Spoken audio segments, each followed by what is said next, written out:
안녕하십니까. 차고영 목사입니다. 오늘은 성령의 인정에 대하여 라는 제목으로 말씀을 나눌 때 함께 큰 은혜가 되시기를 바랍니다. 인간은 영적 존재입니다. 보이는 것과 보이지 않는 것이 인간의 육체 안에 있는 겁니다. 이 세상도 마찬가지죠. 이 세상 보이는 세계와 영계 하늘나라, 보이지 않는 영계입니다. 보이는 세계와 보이지 않는 세계가 이렇게 있는 것처럼 우리 인간의 육체 안에도 보이는 세계가 있고 보이지 않는 세계가 있는 겁니다. 히브리 사고에서 우리 인간을 이분법으로 나눕니다. 육체와 영혼. 그런데 헬라의 사고로는 삼분법으로 나눕니다. 육체, 혼, 영. 그래서 영과 혼과 육 이렇게 나눕니다. 자, 육은 땅에서 나는 식물을 먹고 삽니다. 왜냐하면 육체는 땅에서 왔기 때문입니다. 창세기 3장 19절에 보면 네가 얼굴에 땀이 흘려야 식물을 먹고 필경은 흙으로 돌아갈지니 그 속에서 네가 취함을 입었음이라. 너는 흙이니 흙으로 돌아갈 것이니라 그랬습니다. 그러니까 우리 인간의 육체는 흙에서 와서 흙으로 가고 흙에서 나는 식물을 먹어야 육체를 유지합니다.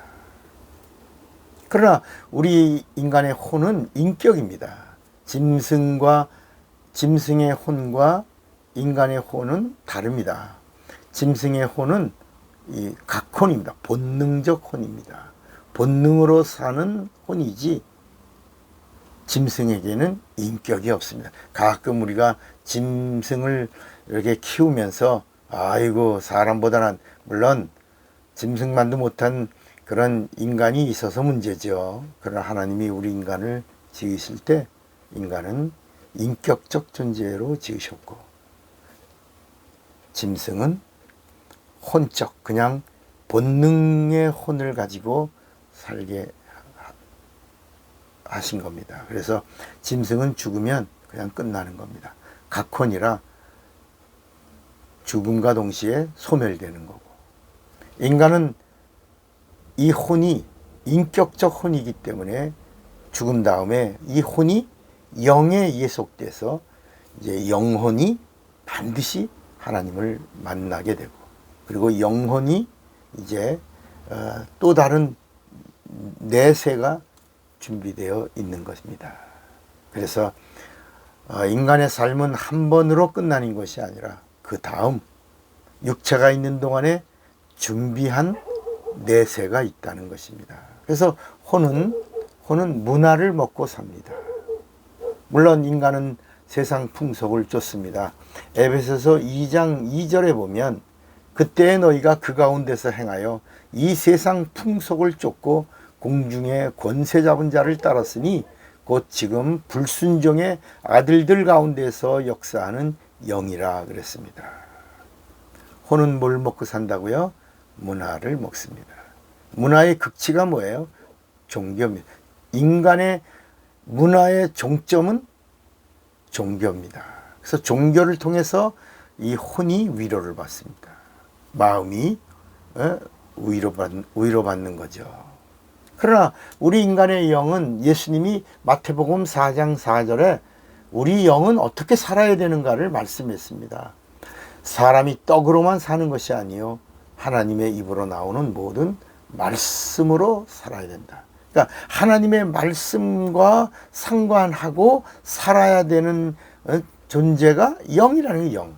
그래서 우리 인간의 영이 사는 영이다. 사는 영은 고린도전서 15장 45절에 있는 말씀처럼 살려주는 영이신 예수 그리스도의 말씀으로 말미암지 않고서는 우리 사는 영인 우리 영이 살 수가 없다는 것입니다. 그래서 우리가 신앙생활을 하려면, 예수를 믿으려면, 교회 생활을 하려면, 또 성경을 읽고 성경을 알려면 인간이 영적 존재라고 하는 이 사실을 알아야 하는 것입니다. 그래서 로마서 8장 5절에도 육신을 쫓는 자는 육신의 일을, 영을 쫓는 자는 영의 일을 생각하나니 육신의 생각은 사망이요 영의 생각은 생명과 평안이니라. 육신의 생각은 하나님과 원수가 되나니 이는 하나님의 법에 굴복치 아니할 뿐 아니라 할 수도 없음이라. 육신에 있는 자들은 하나님을 기쁘시게 할 수 없느니라. 만일 너희 속에 하나님의 영이 거하시면 너희가 육신에 있지 아니하고 영에 있나니 누구든지 그리스도의 영이 없으면 그리스도의 사람이 아니니라. 또 그리스도께서 너희 안에 계시면 몸은 죄로 인하여 죽은 것이나 영은 의를 인하여 산 것이니라. 그러니까 우리 인간이 육체만을 위해서 사는 존재가 아니라는 것입니다. 우리 영은 그리스도의 영, 그리스도의 영이 뭐예요? 그리스도의 말씀입니다. 그러니까 그리스도의 말씀으로 살지 않으면 너는 그리스도의 사람이 아니다. 이렇게 말씀하고 있는 겁니다. 또 고린도전서 2장 12절에 보면 우리가 세상의 영을 받지 아니하고 오직 하나님께로서 온 영을 받았으니 이는 우리로 하여금 하나님께서 우리에게 주신 은혜로 주신 것들을 알게 하려 하심이라. 고린도 후서 11장 4절에는 이렇게 말씀합니다. 만일 누가 가서 우리의 전파하지 아니한 다른 예수를 전파하거나 혹 너희의 받지 아니한 다른 영을 받게 하거나 혹 너희의 받지 아니한 다른 복음을 받게 할 때에는 너희가 잘 용납하는구나. 그러니까 세상에 속한 사람이 세상에 속한 말을 듣고 세상에 속한 일을 하고 세상에 속한 삶을 산다면 하나님도 그 사람을 버리실 수밖에 없다고 하는 것입니다. 사랑하는 여러분, 예수 믿으십니까? 구원 받으셨습니까? 그러면 구원 받았다는 사실, 내가 하나님의 자녀가 됐다는 사실을 어떻게 인정할 수 있습니까? 내가 어떻게 증거할 수 있습니까? 그래서 성경은 예수 믿는 자요, 죄사함 받은 자요, 구원 받은 자요, 영생을 얻은 자, 그리고 장차 천국에 이를 자를 하나님이 육체가 있는 자, 예수 믿는 자를 알게 해주신다는, 보증해 주시겠다는 겁니다. 그게 바로 하나님의 영이신 성령입니다. 그래서 성령으로 내가 예수 믿는 자인 것을 인정하고 보증해 주시겠다는 겁니다.